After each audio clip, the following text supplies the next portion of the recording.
में अलग अलग इलाकों से लगातार हत्या की घटनाएं सामने आ रही हैं, जिससे पूरे शहर में दहशत फैल गई।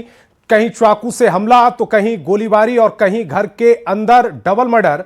हर घटना ने लोगों को चौंका दिया है। सबसे पहले बात रोहड़ी के अमन विहार इलाके की, जहां 2 युवकों की चाकू मारकर हत्या कर दी गई। दूसरी बड़ी वारदात गोविंदपुरी से सामने आई, जहां एक घर के अंदर मां और बेटे की बेरहमी से हत्या कर दी गई। इस बीच वजीराबाद इलाके में एक युवक का शव सुनसान जगह पर मिला है, जबकि नॉर्थ ईस्ट दिल्ली के वेलकम इलाके में अज्ञात हमलावरों ने एक शख्स पर ताबड़तोड़ गोलियां चलाकर उसकी हत्या कर दी। लगातार हो रही इन घटनाओं ने दिल्ली में डर का माहौल पैदा कर दिया। पुलिस सभी मामलों की जांच में जुटी हुई है। कई टीमें अलग अलग जगहों पर तैनात की गई हैं।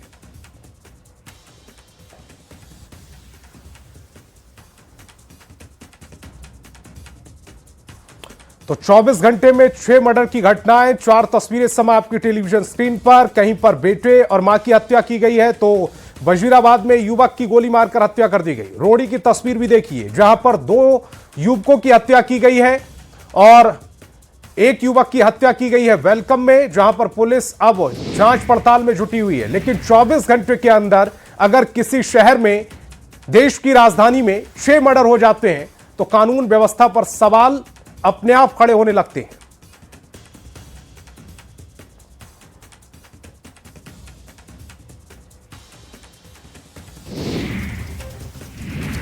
और पहलगांव आतंकी हमले की चार्जशीट में बड़ा खुलासा हुआ है। स्थानीय गाइड्स पर आतंकियों को शरण देने का आरोप है। एनआईए सूत्रों के मुताबिक अगर परवेज और बशीर नाम के टूरिस्ट गाइड चाहते तो 26 बेकसूर लोगों की जान बच सकती थी। पहलगांव में 26 लोगों का खून बहाने से एक दिन पहले तीनों आतंकियों ने परवेश के झोपड़ी में अल्लाह के नाम मदद मांगी, रोटी खाई। टूरिस्ट गाइड परवेश और बशीर ने यह बात कबूल की है कि पहलगाम हमले में शामिल तीनों आतंकियों ने अमरनाथ यात्रा और कश्मीर में सुरक्षा बलों के कैंप, सुरक्षा बलों की मूवमेंट के बारे में पूछताछ की थी। और दिल्ली से बड़ी खबर मिल रही है। आज प्रधानमंत्री मोदी करेंगे मंत्रिपरिषद की बैठक। सभी विभागों के कामों की समीक्षा की जाएगी। सुशासन और रिफॉर्म पर मंथन होगा। प्रधानमंत्री मोदी सेवा तीर्थ में बैठक करेंगे। इस दौरान अलग अलग मंत्रालयों के कामकाज, प्रमुख निर्णयों और उनके परिणामों और भविष्य की योजनाओं समेत अन्य विषयों पर चर्चा की जाएगी। आधिकारिक सूत्रों ने यह जानकारी दी है। प्रधानमंत्री मोदी की अध्यक्षता में होने वाली इस बैठक में सभी कैबिनेट मंत्री, स्वतंत्र प्रभार वाले राज्य मंत्री और अन्य राज्य मंत्री शामिल होंगे। मंत्रिमंडल में फेरबदल की अटकलों के बीच यह इस साल मंत्रिपरिषद की पहली बैठक होगी। प्रधानमंत्री मोदी को FAO का सबसे बड़ा सम्मान मिला। रोम में संयुक्त राष्ट्र की संस्था FAO ने उन्हें इस सम्मान से नवाजा है। रोम में एग्रीकोला मेडल से नवाजे गए हैं प्रधानमंत्री मोदी। किसान कल्याण, खाद्य सुरक्षा बढ़ाने के लिए यह सम्मान दिया गया। गरीबी, भुखमरी के खिलाफ कोशिशों के लिए यह सम्मान दिया गया है।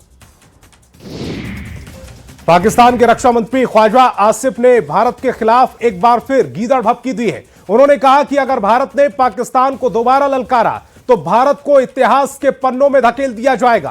ख्वाजा आसिफ ने यह बयान भारत के सेना प्रमुख उपेंद्र द्विवेदी की चेतावनी के जवाब में दिया। जनरल द्विवेदी ने कहा था कि पाकिस्तान को तय करना होगा कि वह भूगोल का हिस्सा बना रहेगा या इतिहास का। जो बयान दिया है कि जी हम जोग्राफिया, हमने जोग्राफिया तो जिस तरह जो जोग्राफिया का हाल किया है 1 साल पहले, इंशाअल्लाह ताला हमें अब उन्होंने ललकारा तो जोग्राफिया से वो तारीख में चले जाएंगे। Then they will be part of history. Geography के साथ उनका कोई ताल्लुक नहीं रहेगा। अच्छा। और ये जोग्राफिया में मैं आपको बताऊं, तारीख में मेरा ख्याल है औरंगजेब आलमगीर के वक्त जो है ये सारा खिता एक हुआ चंद साल के लिए, जो है way back in the early 18th century और लेट 17th सेंचुरी। उसके अलावा हिंदुस्तान जो है वो एक जोग्राफिकल एरिया जरूर कहलाता है, लेकिन एक मुल्क कभी नहीं रहा। और खबर अयोध्या से, राम मंदिर की सुरक्षा को अवैध किले जैसा मजबूत बनाया जा रहा है। राम मंदिर परिसर में श्रद्धालुओं की सुरक्षा और सुविधा को लेकर प्रशासन पूरी तरह सतर्क है। मंदिर परिसर की निगरानी हाईटेक कैमरों, कंट्रोल रूम और कई सुरक्षा एजेंसियों के जरिए लगातार की जा रही। राम मंदिर परिसर की सुरक्षा व्यवस्था को लेकर कई लेयर में बांटा गया है। कंट्रोल रूम से रेड जोन और येलो जोन की हर गतिविधि पर नजर रखी जा रही है। मंदिर परिसर, लता मंगेशकर चौक, स्नान घाट और आसपास के इलाकों में लगे सभी सीसीटीवी कैमरों की मॉनिटरिंग 24 घंटे की जा रही है। राम मंदिर के एसपी सुरक्षा ने बताया कि कंट्रोल रूम में येलो जोन और रेड जोन दोनों की फीडिंग जाती है। जितने कैमरे लगे हुए हैं सबकी फीडिंग आती है। सुरक्षा एजेंसियां संदिग्ध गतिविधियों पर भी पैनी नजर बनाए हुए। इसके अलावा सादे कपड़ों में पुलिसकर्मी भी श्रद्धालुओं के बीच तैनात किए गए हैं। अगर कोई व्यक्ति संदिग्ध लगता है या कोई वाहन बार बार आता जाता दिखाई देता है तो पुलिसकर्मी लगातार मॉनिटरिंग कर रहे हैं। राम मंदिर की सुरक्षा को 3 लेयर में बांटा गया है। येलो जोन में पीएसी, सिविल, पुलिस और विभिन्न जिलों की फोर्स तैनात है। वहीं रेड जोन में प्रवेश से पहले हर गाड़ी और शख्स की सघन जांच की जाती है। डीएफएमडी, एचएचएमडी और बैगेज स्कैनर के जरिए श्रद्धालुओं और उनके सामान की जांच की जा रही है। येलो जोन में अगर समग्र रूप में देखेंगे तो आपको 4 तरह की व्यवस्थाएं दिखाई देंगी। एक तो रेड जोन है, रेड जोन के बाहर येलो जोन है। येलो जोन में तमाम जनपदों के और रेंज की, जोन के, ज़िले की फोर्स लगी हुई है। साथ ही साथ पीएसी की कंपनियां लगी हुई हैं, वो येलो जोन को सुरक्षित रखते हैं। कोई भी आता है, वाहन आए, व्यक्ति आए, येलो जोन से होकर के ही रेड जोन में आता है। तो रेड जोन के बाहर की जो परिधि है, दीवार के आसपास पीएसी और सिविल पुलिस को हम लोग उसमें सेक्टर और जोन में बांट करके उनको वहाँ लगातार मोबाइल रखते हैं। बैरियर्स आप देख रहे हैं, बैरियर पे विधिवत गाड़ियाँ चेक होकर के उसके बाद ही अंदर आती हैं। जिन गाड़ियों को अलाउ किया जाता है वही आती हैं। भगवान रामलला के मंदिर की सुरक्षा भेद किले के तौर पर की जा रही है, जिसको देखते हुए राम मंदिर प्रवेश से लेकर के और राम मंदिर के एग्जिट मार्ग तक कई स्तरों पर सुरक्षा के व्यापक इंतजाम है, जिसमें बाकायदा बैग स्कैनर के साथ अतिरिक्त सुरक्षा बलों को तैनात किया गया है। इसके साथ ही सिविल ड्रेस में सुरक्षा बलों को श्रद्धालुओं के बीच में रखा गया है। रामलला की सुरक्षा अभेद किले के तौर पर होती है और अयोध्या की संवेदनशीलता को, राम मंदिर की संवेदनशीलता को देखते हुए हमेशा से यहाँ की सुरक्षा 3 स्तरीय लेयर में कसी हुई है, जिसको देखते हुए Uttar Pradesh police, CRPF, SSF और इसके साथ ही सेंट्रल और केंद्र की खुफिया एजेंसियां भी यहाँ पर अलर्ट मोड पर रहती हैं। इसके साथ ही राम जन्मभूमि परिसर से ही बाकायदा येलो जोन और रेड जोन के साथ पूरे नगर में भ्रमण करते हुए वाहनों और व्यक्तियों पर निगाह रखी जाती है। और दिल्ली में भीषण गर्मी का अलर्ट जारी किया गया है। आज से 26 मई तक तेज गर्मी का अलर्ट जारी किया गया। 47 डिग्री सेल्सियस तक यह तापमान पहुंचेगा। मौसम विभाग ने भीषण अलर्ट जारी किया है। लोगों को एहतियात बरतने की सलाह दी गई है। नोएडा, गाजियाबाद में भी तापमान बढ़ने के संकेत मिल रहे हैं। और दिल्ली में बढ़ती गर्मी, हीट वेव के कारण रेड अलर्ट को लेकर ऑरेंज अलर्ट तक जारी कर दिया गया है। दिल्ली में टेम्परेचर का टॉर्चर लगातार जारी है, जिसका असर सिर्फ इंसानों पर ही नहीं बल्कि पेड़ पौधों पर भी पड़ रहा है। तेज धूप के चलते पौधे जल जाते हैं। पेड़ पौधों का बिजनेस करने वाले नर्सरी पर भी इसका असर पड़ रहा है। बिक्री ना के बराबर हो रही है। अक्षरधाम के पास बनी नर्सरी एरिया के हाल बेहाल है। पौधों को धूप से बचाने के लिए 2 से 3 बार पानी देना पड़ रहा है। वहीं दूसरी तरफ मौसम विभाग की माने तो आने वाले 3 से 5 दिनों तक गर्मी से राहत मिलने के आसार नहीं है। हीट वेव की स्थिति बनी हुई है और हीट वेव को देखते हुए मौसम विभाग ने दिल्ली एनसीआर में ऑरेंज अलर्ट जारी किया है और बढ़ती गर्मी लोगों के लिए परेशानी बनती जा रही है। लोगों के साथ साथ अब पेड़ पौधों पर भी इस हीट वेव का असर पड़ने लगा है। इस वक्त मेरी मौजूदगी नर्सरी के पास है, जहां पर अलग अलग नर्सरी हैं और यहां से लोग अपने घरों में लगाने के लिए पेड़ पौधे खरीदने आते हैं। लेकिन आपको मैं दिखाऊं कि किस तरीके से धूप का असर अब पेड़ पौधों पर भी पड़ने लगा है।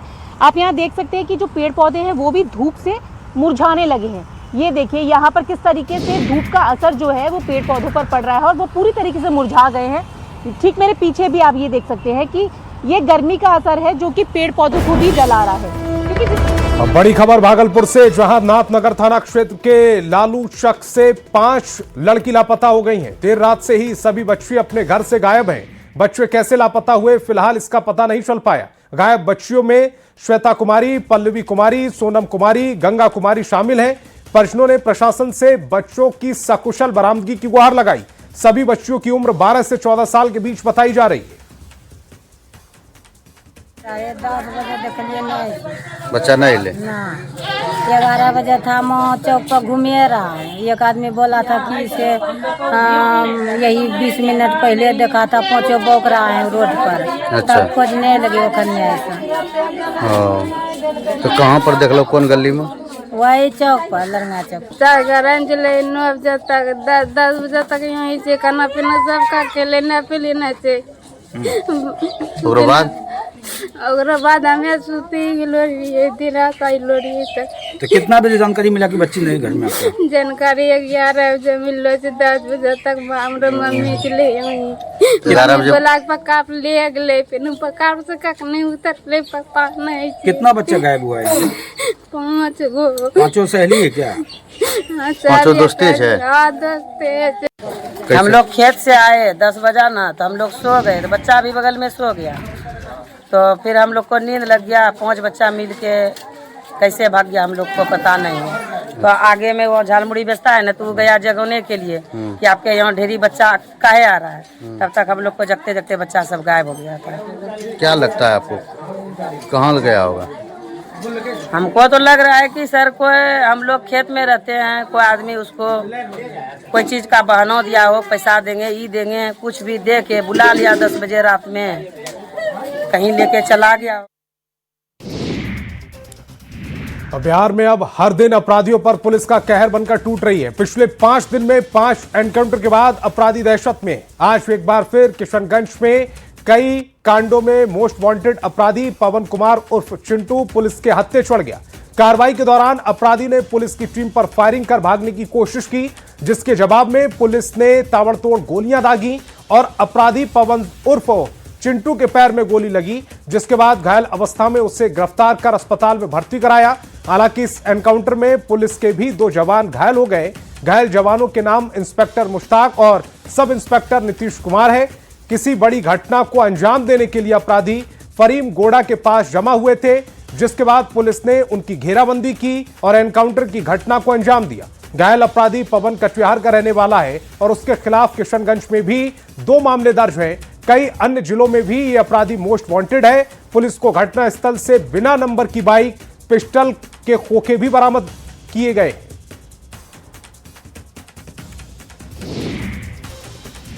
और अब आपको एनकाउंटर के खौफ की ऐसी तस्वीर दिखाने जा रहे हैं जिसे देखकर आप भी हैरान रह जाएंगे।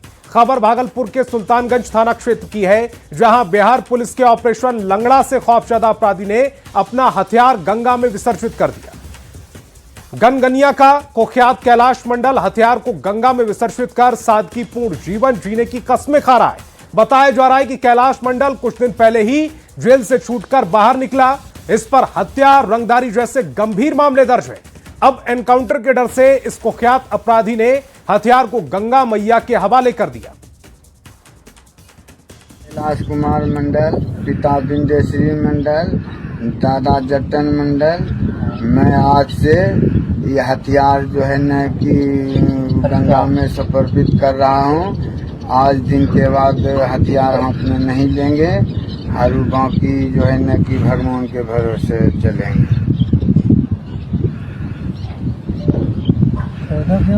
वीडियो बनाना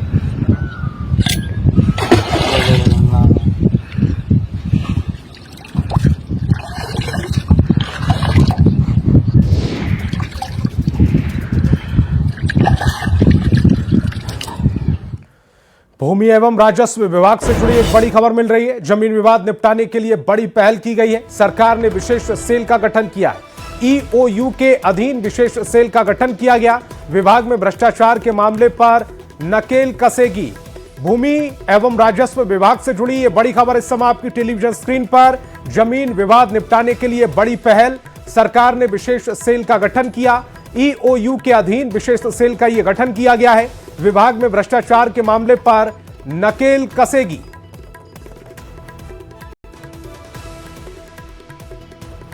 हमने कल निगरानी विभाग का, जो हमारे राजस्व विभाग का निगरानी विभाग है, उसका मैंने समीक्षा किया। मैंने देखा कि 4 साल, 5 साल, 6 साल, 7 साल से किसी का जो है जांच अटका हुआ है, किसी का रिपोर्ट आना बाकी है और वो आराम से निलंबित होकर के घर में जो है और सिर्फ जो है बैठ करके और आने वाले समय में बाद में कोर्ट में भी जीत करके वो पूरा पैसा ले लेगा। कल हमने स्पष्ट इंस्ट्रक्शन दिया है कि जो भी अधिकारी हैं, जांच अधिकारी हैं, संचालन अधिकारी हमारे एडिशनल कलेक्टर होते हैं, उनको अंतिम चेतावनी दिया जाए, पत्र दिया जाए कि अगर आप संचालन समिति के द्वारा जांच प्रतिवेदन 15 दिन के अंदर जमा नहीं करते हैं, ऐसे सैकड़ों पदाधिकारी हैं जिन पर जांच लंबित है और हमारे जिला के जो वरिष्ठ पदाधिकारी लोग हैं उनका रिपोर्ट जांच प्रतिवेदन भेजने में देर कर रहे हैं। हम अंतिम पत्र दिए हैं कि जांच करने वाले अधिकारी आप अनियमितता के ऊपर तुरंत जांच का रिपोर्ट करें और ऐसे लोगों को जल्द से जल्द सजा दिया जा सके, नहीं तो फिर जांच करने वाले अधिकारी पर कार्रवाई के लिए मैं सामान्य प्रशासन विभाग को लिखूंगा। खबर पटना से, जहां कादिरगंज थाना क्षेत्र में युवक के अपहरण की कोशिश और मारपीट का सनसनीखेज मामला सामने आया। घटना का एक वीडियो भी सामने आया जिसमें कुछ युवक एक युवक के साथ मारपीट कर रहे हैं और उसे जबरन ले जाते नजर आ रहे हैं। हालांकि शोर सुनकर आसपास के ग्रामीण जुटने लगे, जिसके बाद आरोपी युवक मौके से फरार हो गए। वायरल वीडियो के बाद इलाके में दहशत का माहौल है। मामले को लेकर थाने में लिखित आवेदन देकर प्राथमिकी दर्ज कराई गई। पीड़ित ने आरोप लगाया कि जमीन विवाद को लेकर पहले से विवाद चल रहा था और आरोपियों ने पहले भी मारपीट की और रंगदारी मांगने की धमकी दी थी। एफआईआर में जान मारने की नियत से अपहरण की कोशिश का आरोप लगाया गया है। घटना के बाद पुलिस ने मामला दर्ज कर जांच शुरू कर दी।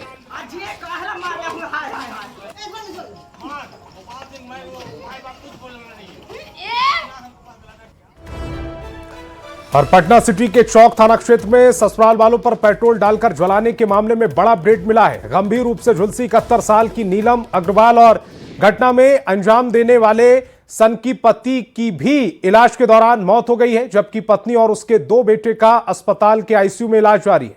तीनों की स्थिति बेहद गंभीर बताई जा रही है। बता दें कि प्रिया उर्फ मोनी के ससुर पुरुषोत्तम अग्रवाल ने बीते बुधवार को ही अस्पताल में इलाज के दौरान दम तोड़ दिया था। दिल दहला देने वाली इस घटना में आरोपी समेत अब तक 3 लोगों की मौत हो चुकी है।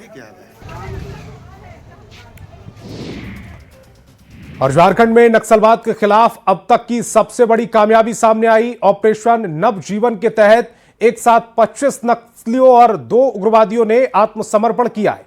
इनमें 7 इनामी नक्सली भी शामिल हैं, जिन पर कुल 28 लाख रुपए का इनाम घोषित था। सरेंडर करने वालों में 9 महिला नक्सली भी शामिल हैं, जिनमें 2 पर इनाम था। इससे पहले ऑपरेशन बुलबुल में 12 नक्सलियों ने हथियार छोड़े थे, लेकिन आज का सरेंडर अब तक का सबसे बड़ा माना जा रहा है। पुलिस मुख्यालय में हुए इस सरेंडर के दौरान डीजीपी तदाशा मिश्रा समेत कई बड़े अधिकारी मौजूद रहे। इसे केंद्रीय गृह मंत्री अमित शाह के नक्सलवाद मुक्त भारत मिशन की सबसे बड़ी सफलता माना जा रहा है। झारखंड के लिए और झारखंड पुलिस के लिए यह एक अविस्मरणीय दिवस है, जहां हम लोग हमारे भटके हुए साथियों को, झारखंड वासियों को पुनः मुख्य धारा में स्वागत कर रहे हैं। आज स्वागत का दिन है, हर्ष का दिन है, एवं इसके साथ साथ जो बलिदान, जो अथक प्रयास एवं जो त्याग इसके पीछे रहा है, उसे भी याद करने का दिवस है। तो चलिए अब आपको दिखा देते हैं कि सरेंडर करने वाले नक्सलियों पर कितने केस दर्ज थे और कितने हथियारों के साथ इन्होंने सरेंडर किया है और उन पर कितना इनाम था। सागेन आंगरिया उर्फ 2 कोल 5 लाख का इस पर इनाम था। 123 केस दर्ज है। मुठभेड़ में घायल होने के बाद सरेंडर किया है। गादी मुंडा उर्फ गुलशन 5 लाख का इनाम घोषित था इस पर। 48 केसों में यह वांछित था। एक इंसास राइफल के साथ सरेंडर किया है। नागेंद्र मुंडा उर्फ प्रभात मुंडा 5 लाख का इनामी था। 38 केस में वांछित एक SLR के साथ इसने सरेंडर किया है। रेखा मुंडा उर्फ जयंती 5 लाख की इनामी थी। ये 18 केस में वांछित एक वॉकी टॉकी के साथ सरेंडर किया। सुलेमान हांसदा उर्फ सुनी हांसदा 5 लाख का ये इनामी था। 13 केस में वांछित एक SLR राइफल के साथ सरेंडर किया है। करण उर्फ डांगुर 2 लाख का इनामी था। 25 केस में वांछित था। एक इंसास और एक LMG के साथ इसने सरेंडर किया है। वासुमती जेराई 1 लाख का इनाम इस पर था। 14 केस में यह वांछित एक 303 बोर की राइफल के साथ इसने सरेंडर किया है। दर्शन उर्फ बिंज हांसदा कुल 14 केसों में वांछित था। एक SLR के साथ सरेंडर किया। वैश्वनाथ मुंडा 4 केसों में वांछित रहा। एक SLR राइफल के साथ सरेंडर किया है। रघु कायम 19 केसों में वांछित था। एक SLR राइफल के साथ सरेंडर किया। किशोर सिरका 11 केसों में वांछित था। एक SLR राइफल के साथ इसने भी सरेंडर किया। रामदयाल मुंडा 4 केसों में वांछित रहा। एक वॉकी टॉकी के साथ सरेंडर किया है। वंदना उर्फ शांति 2 केसों में वांछित थी। एक वॉकी टॉकी के साथ सरेंडर किया। सुनीता सरदार 2 केस में वांछित थी। एक वॉकी टॉकी के साथ सरेंडर किया। हांगुर बोईपाई 13 केस में वांछित थी। एक 303 राइफल के साथ सरेंडर किया। वसंती देवगम 5 केसों में वांछित थी। एक वॉकी टॉकी के साथ सरेंडर किया। मुनीराम मुंडा 3 केस में वांछित था। एक वॉकी टॉकी के साथ सरेंडर किया। अनिशा कोड़ा 8 केसों में वांछित रही। एक SLR के साथ आज सरेंडर कर दिया। सपना उर्फ सुरु 6 केसों में वांछित। एक वॉकी टॉकी के साथ सरेंडर किया। सुसारी उर्फ दशमा 2 केस में वांछित। एक कंट्री मेड पिस्टल के साथ इसने सरेंडर किया है। विरसा कोड़ा 21 केस में वांछित। एक SLR के साथ सरेंडर किया। और वक्त